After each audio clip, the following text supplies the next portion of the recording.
Makeup is something that is almost their accessory. It should just be light, it should be fresh, and it should be fun.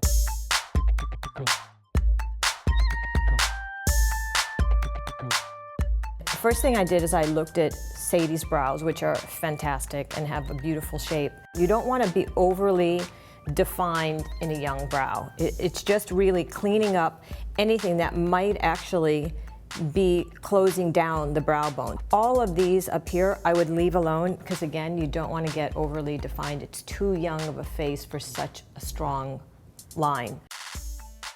And then the same thing here is just brush these into place. I've left all of these few here, which maybe on an older face you get more definition, but on a younger face, just cleaning up just where along the brow line.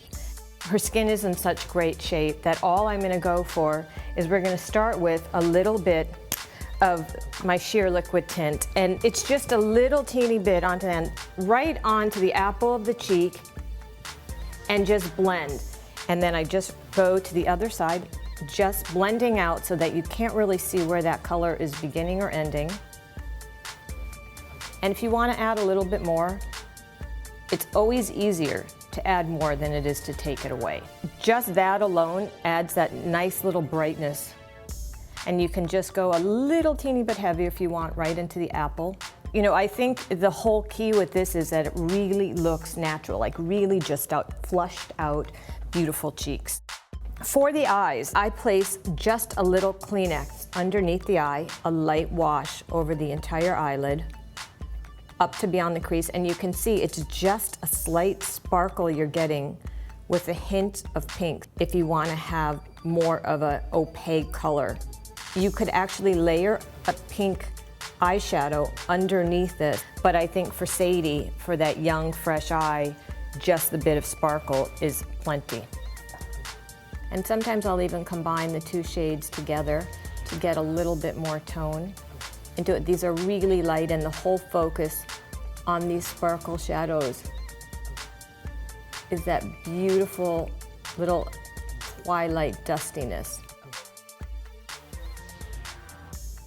But to me, this really says pretty and fresh without being too strong. Next up, which I do even on a really young girl, is an eyelash curler. It's one of those tools that I use all the time. I don't care how old you are, whether you're 12 or whether you're 80, this is a good friend. It's amazing, like how many women, you know, I'll go and tell them I'm gonna use the eyelash curler if I'm doing their makeup, and they have never ever used an eyelash curler before.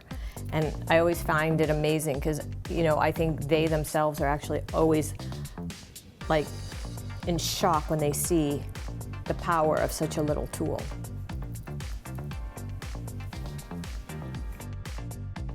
I'm definitely a believer in mascara and love lashes. I think they have a big impact on bringing out the eyes. The greatest thing too about my mascara is, guess what? Built-in comb. So after I've applied the mascara, I can comb through the lashes and make sure they're all nicely separated. When I first came up with this, every editor was like, why has nobody ever thought of that before? And I guess, you know, you have to take your like makeup sensibility and then the woman, part makeup artist, and join the two, and you come up with crazy things like this. As we spoke about, you know, really no definition to, you don't want to overly define the brow bone. The same thing with the mouth. It should just be a fresh hint of color that picks up light and draws attention. You want to take away shine, but you always want to leave sheen, because skin looks best in its natural state. So we're just going to do just a tinge of powder just at the top of the T-zone.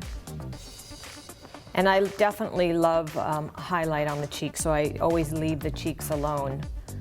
And then maybe just a little bit here. So it's really just in that T-zone area here. And you want to leave that highlight on the cheek. That's it. How quick is that makeup?